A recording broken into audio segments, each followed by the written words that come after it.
அச்சம் தவிர்ப்போமடா, அச்சம் தவிர். அச்சம் தவிர். பிரேக்கு முன்னாடி சில விஷயங்கள் பார்த்தோம். வார்த்தைகள் வரல, அந்த மாதிரி சம்பவங்கள் நம்ம கண் முன்னாடி இருந்தது. இந்த மாதிரி சம்பவங்கள் நடந்துட்டு தான் இருக்கு. அதுவும் பிரேக்கு முன்னாடி ஒரு விஷயம் சொல்லியிருந்தேன் உங்களுக்கு எல்லாருக்கும். வீட்டில் இருக்கிற ஆட்களிலும் நம்ம மத்தியில் நம்ம குழந்தைங்க விட்டுட்டு போகும்போது, நம்ம சொந்த பந்தத்தில் நம்ம குழந்தைங்க வந்து பாதுகாப்போடு இருப்பாங்க, நம்பிக்கையோட குழந்தைங்க அங்கே விட்டுட்டு போகும்போது எந்த அளவுக்கு குழந்தைங்களுக்கு அங்கே பாதுகாப்பு இருக்குது, யோசிக்க வேண்டிய சில விஷயங்கள் இருக்குது. ஆனால் இப்போது இந்த நிகழ்ச்சியில் நம்ம மத்தியில் கிரிமினல் லாயர் மிஸ்டர் பால் கனகராஜ் நீங்கள் இருக்கீங்க. Thank you for being with us. வணக்கம். அடுத்தது வந்து ரிட்டையர்ட் எஸ்பி திரு கருணாநிதி அவர்கள், வணக்கம். அண்ட் அருணோதயா ஒரு என்ஜிஓலேருந்து நீங்கள் வெர்ஜில் டி சாமி, வணக்கம். இந்த நிகழ்ச்சியோடைய டிஸ்கஷன் வந்து குழந்தைங்கள் வந்து பாலியல் வன்முறைகளில் ஈடுபட்டிருக்காங்க நிறைய பேர். ஒரு கேஸ் வந்து தினமும் நிறைய பார்க்குறோம். ஒரு நியூஸ் பேப்பர் படிக்கிறதுக்கு புரட்டுறதுக்கு நமக்கு வந்து உள்ளுக்குள்ள ஒரு சின்ன பயம் இருக்குது. இன்றைக்கி என்ன செய்தி இருக்க போகுது, எந்த குழந்தை பாதிக்கப்பட்டிருக்காங்க, அந்த மாதிரி விஷயங்கள் தினமும் நம்ம பார்த்துட்டு தான் இருக்கோம். நீங்கள் ஒரு ரிட்டையர்ட் எஸ்பியாக இருக்கீங்க, நீங்கள் இந்த மாதிரி நிறைய கேசஸ் பார்த்துருப்பீங்க. உங்களுடைய ரியாக்ஷன் என்ன இருக்குது இதுக்கு? இதே தான் இப்போ அவங்க சொன்னது மாதிரி விழிப்புணர்வு இல்லாத ஒன்று. நீங்கள் சொன்ன பாயிண்ட், அதாவது சைலன்ஸாக கான்ஸ்பிரசி ஆஃப் சைலன்ஸ்ன்னு சொல்லி நமக்கே ஒய்மி சின்ரோம். நான் சொல்கிறேன், யாருக்கோ வந்த பிரச்சனைக்கு நான் ஏன் கோர்ட்டில் போய் நிற்கணும், அலையணும் அப்படிங்கிற மாதிரி. ஏன்னா சமூகத்தில் நம்ம ஒரு அங்கத்தினராக இருக்கும்போது சமூக பொறுப்பு நமக்கு ஒன்று இருக்குது. போலீஸுங்கிறது அவங்க ஒன்று மந்திரக்கோள் வச்சுட்டு மந்திரக்கால்னு கண்டுபிடிச்சிட முடியாது கேஸு. நம்ம ஜுடிஷியல் சிஸ்டத்தில் என்னன்னு கேட்டிங்கன்னா விட்னஸ் தான், சாட்சிகள் இருக்கணும். ஒரு குற்றவாளியை கொண்டு போய் கோர்ட்டில் நிப்பாட்டணும்னா சாட்சிகள் இருக்கணும். முழுக்க நிரூபித்தாதான் கோர்ட் தண்டனை கொடுக்குமே தவிர ஒரு பெனிஃபிட் ஆஃப் டவுட் இருந்தால் கூட that will go in favour of the accused. இதுதான் நம்ம judicial system, fully based on the evidence. நான் எனக்கு தெரிஞ்சால் கூட சொல்ல மாட்டேன், கண்ணு முன்னால் பார்த்தா கூட எனக்கு தெரியாதுன்னு சொல்லுவேன். போலீஸே நீங்கள் கேஸை கொண்டு போய் கோர்ட்டில் சார்ஜ் ஷீட்டை போடுங்கன்னு சொன்னாங்கன்னா அதை எதிர்பார்க்க முடியாது. இப்போ நான் ஒரு கேஸ் உங்கள்கிட்ட சொல்லிட்டு இருந்தாங்க, கேட்டேன். உடனே இமீடியட்டாக அந்த கன்சர்ன் ஆஃபீஸர்ட்டையும் நான் பேசிட்டேன். இப்போ அவரே சொல்கிறாரு, அந்த கேஸில் ஒரு எவிடன்ஸ் கூட இல்லை, நான் விசாரிச்சுட்டு வந்தார், அந்த பையன் சரியாக சொல்லலை, அந்த எவிடன்ஸ் நல்லா எல்லாமே விசாரிச்சிட்டோம். இவங்க சொல்கிற மாதிரி ஒட்டுமொத்தமாக ஒரு டிபார்ட்மெண்ட்டே வந்து அப்படியே வந்து எல்லாம் கரப்ஷன் ஆகி ஒன்றா கூட்டு சேர்ந்து அது சாதாரண கொடுமையாக. அது ஒரு 10 வயசு பொண்ணை ரேப் பண்ணி மர்டர் பண்ணுறதுங்கிறது சாதாரண கேஸே கிடையாது. அதை போய் மறைக்கணும்னா அது எங்கேயும் பிரசிடென்ட் ஆஃப் இந்தியா பேசினா கூட யாரும் அதை வந்து தூக்க மாட்டாங்க. இல்லை சார், அவங்க வந்து குடும்பம் மொத்தமாக வந்து ஒரு டிபார்ட்மெண்ட், ஒரு கீழே இருந்து மேலே வரைக்கும் ஒரு டிபார்ட்மெண்ட் ஃபுல்லாக கரப்டாக இருக்குது சொல்கிறதுக்கு அந்த குடும்பத்தில் இருக்கிறவங்களுடைய ஒரு ஆதங்கம் நினச்சி பாருங்க. ஆதங்கம் தான், ஆதங்கம் நான் ஒத்துக்கிறேன். எங்கேயும் உங்களுக்கு 2 வருஷம் ஆச்சு, ஆனால் எங்கேயுமே நியாயம் கிடைக்க மாட்டேங்குது. நியாயம் கிடைக்க மாட்டேங்குதுன்னா இவங்க நினைக்கிற மாதிரி நினைக்கிற சஸ்பெக்ட் அக்யூஸ்ட் இல்லை, அவங்களுக்கு இவங்க சொல்கிற மாதிரி அதுக்கு தகுந்த எவிடன்ஸ் கிடையாது. ஆனால் இது நடந்திருக்கு, அஃபென்ஸ் நடந்திருக்கு. தட் இப்போ கல்பிரிட் யாருங்கிறத கண்டுபிடிக்க முடியல. பையன் வந்து அதில் வந்து சொல்லியிருக்காங்க, பையன் சரியா சொல்லலைங்கிறாங்க. பட் அவன் வந்து சாட்சி கொடுத்துருக்கானே, இவங்க தான் வந்தாங்க வீட்டுக்கு. இது மாதிரி இந்த ஐடென்டிஃபிகேஷன் பேரில் ஐடென்டிஃபை பண்ணியிருக்கான், அது கூட சரியா காட்டலை. முதல்ல ஒரு மாதிரி காட்டிட்டு அப்புறம் மாற்றி காட்டாங்கிறாங்க. இல்லை சார், பட் இப்போ இதை வந்து அந்த இன்வெஸ்டிகேட்டிங் ஆஃபீஸர், நம்ம இங்கே உட்காந்துட்டு பேசிட முடியாது. இன்வெஸ்டிகேட்டிங் ஆஃபீஸருக்கு தான் அதனுடைய ஃபேக்ட்ஸ் எல்லாம் தெரியும். ஒரு சப் இன்ஸ்பெக்டர் லெவல்ல வந்து பிரச்சனை அதுதானே. இன்வெஸ்டிகேஷன் ஆஃபீஸர் வந்து சரியா இன்வெஸ்டிகேட் பண்ணலைன்னா ஃபர்ஸ்ட் அக்யூசேஷன் ஃபேமிலி பண்ணலைன்னா அவருக்கு மேலே இருக்கிற ஆஃபீஸர் விட்டுற மாட்டார். ஒவ்வொரு இன்வெஸ்டிகேட்டிங் ஆஃபீஸருடைய ஒவ்வொரு கேஸும் வந்து அவங்களுடைய ஒரு குழந்தை பெற்றுக்கிற மாதிரி. அது தன்னுடைய அந்த கேஸில் அவன் ஸ்பாயில் பண்ணுறான்னா அவனுடைய தலையில் அவனே மண்ணவாரி போட்டுக்கிற மாதிரி. அவனால் அந்த கேஸை ஏதாவது ஒன்று பண்ணிட்டான்னா அவன் லைஃப் அதோட முடிஞ்சு போச்சு. கோர்ட்டில் கொண்டு நிப்பாட்டும் போது அந்த கேஸ் சரியில்லை, நீ இந்த கேஸில் இன்னும் தப்பு பண்ணிட்டேன்னு கோர்ட்டில் இப்போ இவங்க ஒன்றும் விடப்போறதில்லை. சிபிஐ விசாரிக்க போகிறாங்க, சிபிசிடி போயிடுச்சு. அடுத்தாப்புல ஹைகோர்ட் ஆர்டர் வாங்கி சிபிஐ போக போகுது. நாளைக்கு சிபிஐயில் அக்யூஸ்ட் ஃபிக்ஸ் பண்ணி இதே இவங்க சொன்ன அக்யூஸ்ட் ப்ரூவ் பண்ணிட்டாங்கன்னா இந்த அத்தனை பேரும் டாப் டு பாட்டம் இவங்க சொல்கிற அத்தனை பேரும் வில் பிகம் கோ அக்யூஸ்ட். அதில் ஒன்றும் நோ டவுட் அட் ஆல். அப்படி இருக்கும்போது யாருமே வந்து அந்த ரிஸ்க் எடுக்க மாட்டாங்க. எவனோ ஒருத்தன் ஒரு பைத்தியக்காரன் மர்டர் பண்ணவனுக்காக வேண்டி அவன் கோடி கோடியாக கொட்டி கொடுக்கட்டுமே, அதுக்காக வேண்டி உடனே வந்து ஒரு இன்ஸ்பெக்டரை டிஎஸ்பி காப்பாற்றி, டிஎஸ்பி எஸ்பி காப்பாற்றி, எஸ்பி ஐஜி காப்பாற்றி, ஐஜி டிஜி காப்பாற்றி, என்ன ஒட்டுமொத்தமாக entire department including chief minister அவங்க பிளேம் பண்ணுறாங்க. ஓகே, நான் கேட்குறேன், அந்த அக்யூஸ்ட் வந்து வேற மாநிலத்திலேருந்து கூட இல்லை, வேற கிராமத்துலேருந்து கூட இல்லை, வேற நகரத்துலேருந்து கூட இல்லை, அதே ஊரில் தான் இருக்கான். இன்னொன்று வந்து நீங்கள் வந்து விட்னஸ் கேட்குறீங்க. ஆனால் விட்னஸ் இருக்கும்போது ஒரு பையன் விட்னஸ் இருக்கும்போது all these things don't count. நான் வந்து I'll go to the criminal lawyer. Janagaraj sir நீங்கள் சொல்லுங்கள், எனக்கு ஒரு குழந்தையோடைய சாட்சி எந்த அளவுக்கு வந்து நம்மளால எடுக்க முடியும்? ஃபிங்கர் பிரிண்ட் எல்லாம் அந்த சாரி என்னுடைய மிஸ்ஸஸுடைய சாரி கட்டி பண்ணது, அதை நான் கொடுத்தோம். கோர்ட்டில் என்ன ஒப்படைக்கலை. அவர் அந்த டவல் தேங்காய் பூ டவல் என்னுடைய சேரில் கிடந்தது, அப்படியே குழந்தைய தலையை வச்சுட்டு அமுக்கியிருக்கிறான். அந்த தேங்காய் பூ டவல் ஃபுல்லாக பிளட்டு, இன்ன வரைக்கும் கோர்ட்டில் ஒப்படைக்கலை. இல்லை நீங்கள் சொல்லுங்கள் என்ன வகையில் நான் அவங்க சொல்கிறாங்க குழந்தையோட குழந்தைகள் சாட்சியம் வந்து நீதிமன்றத்தில் ஏற்றுக்கொள்ளப்படும். அந்த குழந்தையுடைய மென்டல் ஸ்டெபிலிட்டி, அந்த குழந்தை வந்து சொல்லக்கூடிய தகுதியில் இருக்கிறதா, அதை மட்டும்தான் ஆராய்வாங்க. அது வந்து எத்தனை வயசு குழந்தையாக கூட இருக்கலாம். அந்த குழந்தையுடைய சாட்சியம் உண்மைத்தன்மை நிறைந்ததாக இருக்கிறதா அப்படின்னு தான் பார்க்குறாங்க. அதனால் குழந்தை சாட்சியம் ஏற்றுக்கொள்ளப்படுகிறது. இப்போ பொதுவாக வந்து இந்த 2 வழக்கிலையும் பார்த்தீங்கன்னா, அபர்ணாவிலையும் சரி புனிதாவிலையும் சரி, ரெண்டுமே கொலை வழக்கு. இந்த 2 கொலை வழக்கிலையும் வந்து ஒன்று வந்து ஐ விட்னஸ் இருக்கிற கேஸு, இன்னொன்று வந்து சர்க்கம்ஸ்டான்ஷியல் எவிடன்ஸ். உதாரணத்துக்கு வந்து ஆட்டோ டிரைவர் வந்து முன்னாடியே வந்து லீவ் போடுறத சொல்லணும்னு சொல்லியிருக்கிறாங்க. அதே மாதிரி சொல்லியிருக்காங்க. இது he was informed earlier. அவன் வந்து அவங்களுக்கு தகவல் கொடுத்தா இவங்க சொல்கிறாங்க. இந்த கோணத்தில் விசாரிக்கலாம், தப்பு ஒன்றும் கிடையாது. ரெண்டாவது, இவங்க சொல்கிற ஒரு 5 சஸ்பெக்ட் இருக்காங்க. அதில் ஒருத்தர் வந்து போலீஸ்காரோடைய சன்னு சொல்கிறாங்க இல்லையா? போலீஸ்காரருடைய சன்னோ போலீஸ்காரரோ ஒரு சந்தேகப்படும் நபராக இருந்தாக்கா டைரெக்டாக சிபிஐக்கே போயிடலாம். இப்போது சார் சொன்ன மாதிரியே எல்லா போலீஸ்காரங்களும் பண்ணிட்டாங்கனாக்கா நிச்சயமாக வந்து எந்த குற்றங்களும் வந்து ஈஸியாக கண்டுபிடிக்கப்படும். அந்த மாதிரி இருக்கிறாங்களான்றது தான் கேள்வி. இப்போ பார்த்தீங்கன்னாக்கா சார் சொல்கிறார், இன்வெஸ்டிகேட்டிங் ஆஃபீஸருக்கு வந்து ஒரு க்ளூ கிடச்சா பண்ணிடுவார். ஹையர் ஆஃபீஸர் இருக்காங்க சூப்பர்வைஸ் பண்ணுறதுக்கு, அதெல்லாம் எல்லாம் இருக்கிறாங்க, அதெல்லாம் சரியாக போயிருக்கும், இருந்தால் நேரம் பிடிச்சிருப்பாங்க, மாபெரும் சக்தி தான் அதை தடுத்துருக்கணும். அது கிடையவே கிடையாது. மாபெரும் சக்தியே தேவையில்லை. ஒரு சாதாரண ஒரு இன்வெஸ்டிகேட்டிங் ஆஃபீஸர் ஃபஸ்ட்டு ஒரு கேஸை வந்து ஒரு தவறான கோணத்தில் எடுத்துகிட்டு போயிட்டாருனாக்கா அதுதான் மேலே இருக்க ஆஃபீஸர்ஸ் எல்லாம் ஒன்லி பேப்பர் ரீடிங் தான். ஆமாம். மற்றபடி வந்து இவரை தான் விசாரிப்பாங்க, என்ன பண்ண ஏது பண்ணன்னு கேட்பாங்க தவிர they are not going to investigate personally or ஸ்பாட்டுக்கு போயிருக்காங்க. ஒரு எஸ்பி இருக்கார். இவங்களுடைய குற்றச்சாட்டுகளில் உண்மை இருக்குதா இல்லையான்னு சொல்லிட்டு அந்த கோணத்தில் விசாரிச்சாங்க இல்லையான்னு நம்ம பார்க்கணும். இவங்க சொல்கிறாங்க, இப்போ வந்து சார் அவங்ககிட்ட பேசுனான்னு சொல்கிறார் இல்லையா, இவங்க சொல்கிற சாட்சியெல்லாம் விசாரித்தோம், அவங்களாம் இதில் சம்மந்தப்படலை எங்களுக்கு தெரிய வருது அப்படின்னு சொல்லியிருக்காங்க. எப்படி சம்மந்தப்படலை? இப்போ 5 பேருடைய ஃபிங்கர் பிரிண்ட் எடுத்தாங்களா, இந்த ஃபிங்கர் பிரிண்ட் டேலி பண்ணாங்களா, ஆன் த ஃபேஸ் சொல்லிடலாம். அது அவங்க குற்றவாளி இல்லைன்னு சொல்லிட்டு போலீஸ் ஃபைலில் இருக்கான்னு பார்க்கலாம்.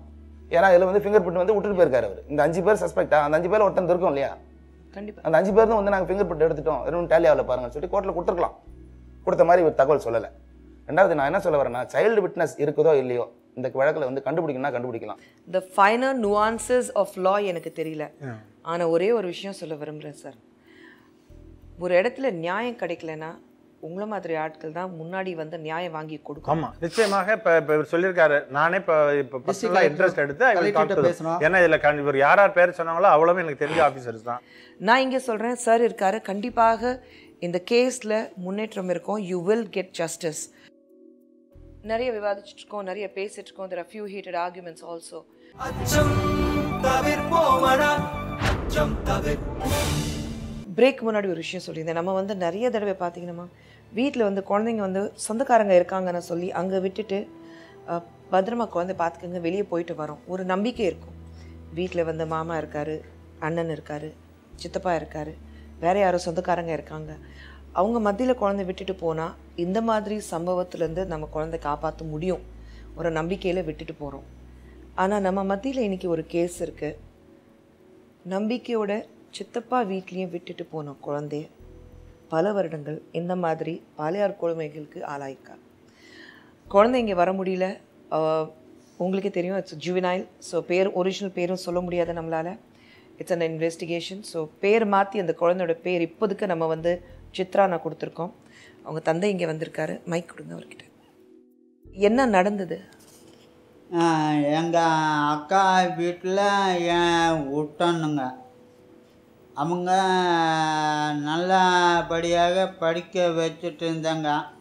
இடையில இப்படி இருந்தது எங்களுக்கு தெரியவே இல்லை.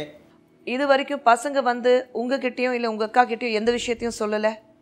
சொல்லவே கிடையாது. உங்கள் மகள் உங்ககிட்ட எந்த விஷயமும் சொல்லலை? எதுவுமே சொல்லலைங்க. ஏன் சொல்லலை? அவன் என்னையுமே என் மகளையும் கொண்டு ஓடுவேன்னு மாட்டிட்டானுங்க. அதுக்கு பயந்துட்டு சொல்ல முட்டாங்க.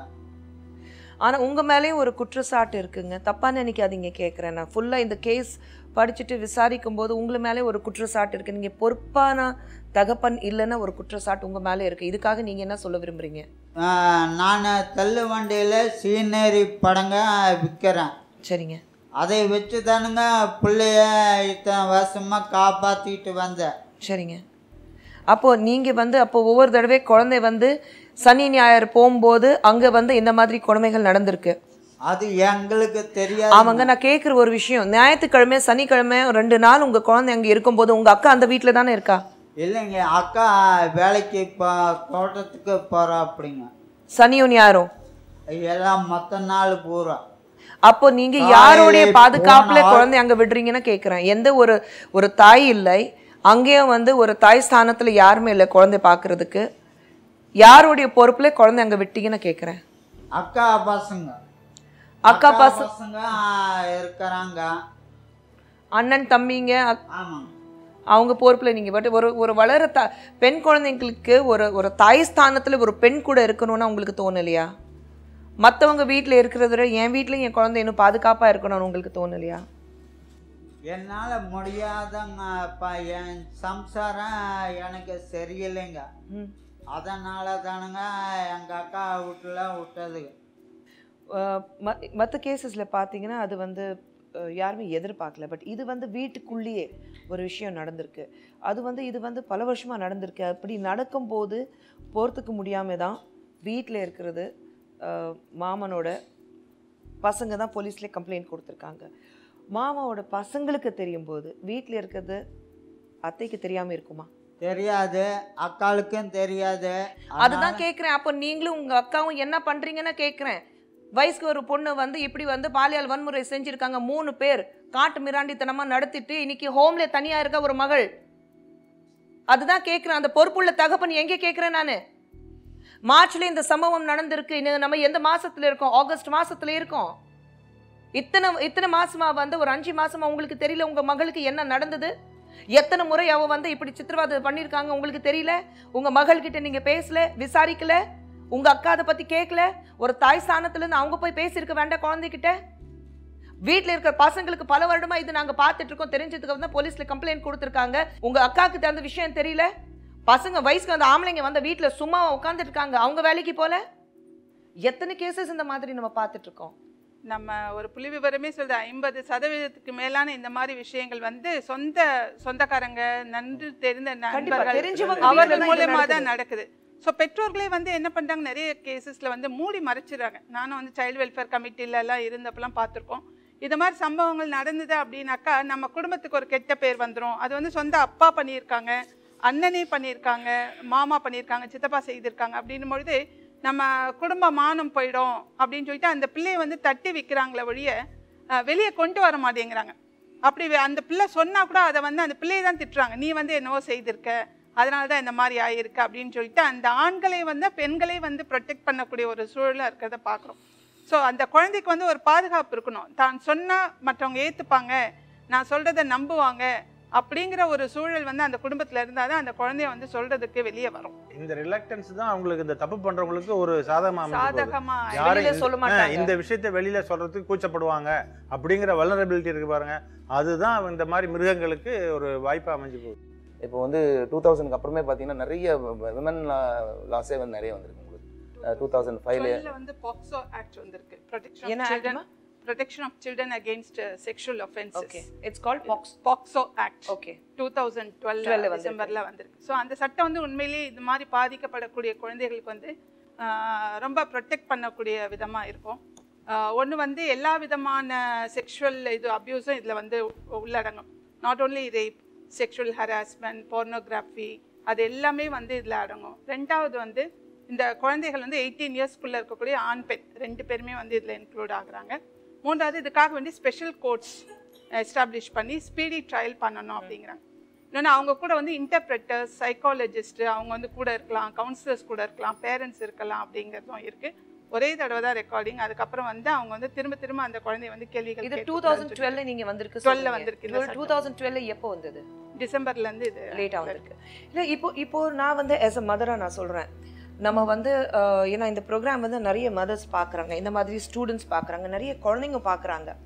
இப்போது ஐ வாண்ட் டு நோ, எத்தனை பேர் வீட்டில் வந்து பசங்க கிட்ட குட் டச், பேட் டச் அதை பற்றி சொல்கிறாங்க. நம்ம ஒரு ப்ராப்ளம் ஃபேஸ் பண்ணும்போது ஒரு பெண்களுக்கு நடக்கிற விஷயம் மட்டும் இல்லை, குழந்தைங்களை சொல்லும்போது நிறைய இடத்துல நம்ம பார்த்துருக்கோம், even boys are being sexually abused.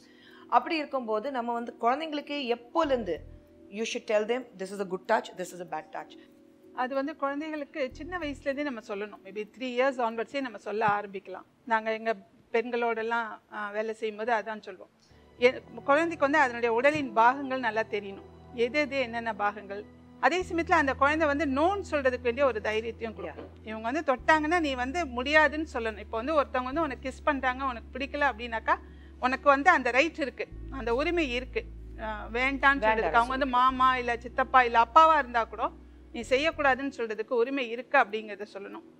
பெற்றோர்கள் வந்து ஒரு குழந்தை சொல்லும்பொழுது, இது போல் வந்து எனக்கு ஒரு குழந்தையாக இருக்கலாம், டீனேஜராக இருக்கலாம், ஒரு ஹராஸ்மெண்ட் நடக்குதுன்னு சொல்லும்பொழுது அதை வந்து கவனிக்கணும், அவங்க கேட்கணும்.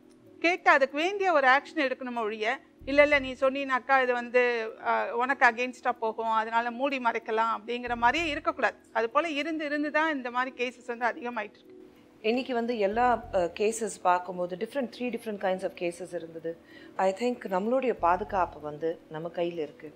அதே சமயத்தில் நீங்கள் சொன்ன மாதிரி குழந்தை ஒரு விஷயம் சொன்னால் கண்டிப்பாக பெற்றவங்க பேரண்ட்ஸ் வந்து அது வந்து பெற்றோர்கள் வந்து அதை வாங்கி அது வந்து ஒரு தடவை யோசிக்கணும், 2 தடவையாவது கேட்கணும். நீ அன்றைக்கி என்னமோ சொன்னியே, நேற்று சொன்னியே, என்ன நடந்தது சொல்லு.